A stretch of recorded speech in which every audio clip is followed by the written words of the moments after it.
Assalamu alaikum, урматтуу Москвадан мекендештер. Амансыздарбы? Сиздер менен кайрадан эле Москва бар туугандар.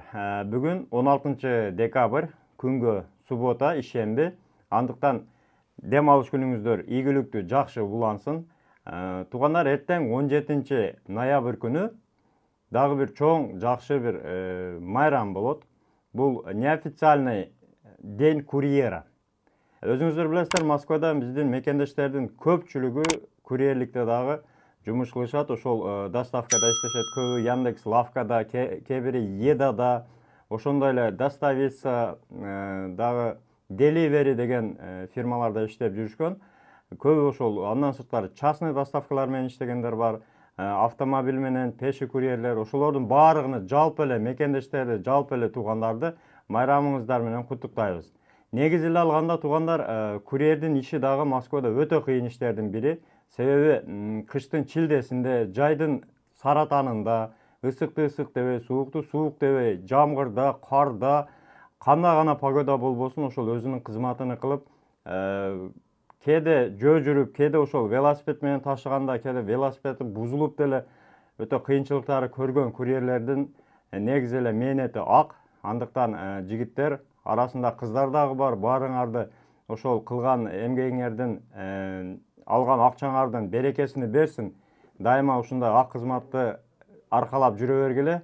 Силердин кызматыңар ак. Андыктан силерди жок дегенде бир жолу, бир жылда бир күн ушул 17-декабрь силердин майрамыңар, силердин күнүңөр экен. Куттуктайбыз. Силерге ден соолук, дайыма жакшылыкта, ушундай ак кызматта жүрө бергиле. Көп акчаны иштеп, үйүңөргө эсен аман кайткыла. Андыктан туугандар, ушул видеого лайктан басып, биздин мекендештерди, туугандарды, замандаштарды, ошол курьер болуп иштегендерди, доставкада иштегендерди куттуктап кетсеңиздер болот. Бирден классты басып, каалоо тилектерди комментарийлерге жазып кетсеңиздер болот туугандар. Анан дагы бир жаңылык, сиздерге ошол именно Яндекс Еда, Яндекс Лавкада иштегендер үчүн эртең Яндекстин өзүнүн белектери бар экен. Ал Яндекс Едада, Лавкада, доставкада иштегендер үчүн бардык чаевыйлерди 2 эсе көтөрүп, өзүнүн эсебинен көтөрүп кошуп берет экен. Андыктан эртең ошол майрам күнү майрамдабастан көбүрөөк иштегенге аракет кылыңыздар, көбүрөөк акчаны иштеп алыңыздар, майрамдан пайдаланып, ошол бонустардан пайдаланып, бул подарок катары Яндекстин өзүнүн подарыгы болот. Анан жаман айтпай жакшы жок дегенде туугандар, түнү ошол биздин баягы атактуу садоводдо болгон ызычууду дагы кичине айта кетели. Себеби кээ бирлерге ошол сабак болсун, ушундай иштер кайталанбасын деген максатта кече садоводдо полиция кызматкерлери менен мигранттардын арасында ызычуу болгон. Ызычуунун башталышы эми негизги себеби деп азыр ошол жердеги баягы айдоочу мигрантты полиция токтотуп документтерин текшергенде жанында жүргөн жолдоштору, ошол жерде иштегендер,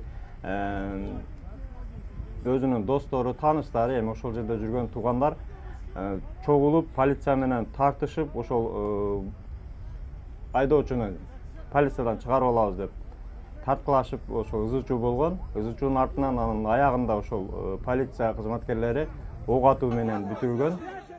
Ошондо гана токтогон да. Асманга ок атуу менен ошол ызычуу токтогон. Андыктан негизи эле туугандар, ошол учурда садоводко бара турган болсоңуздар, ошол жака айрыкча таксист группалар сиздердин жолуңуздар ошол жака түшүп калса, өзүңүздөргө сак, этият болуп, документтерди тактап барыңыздар.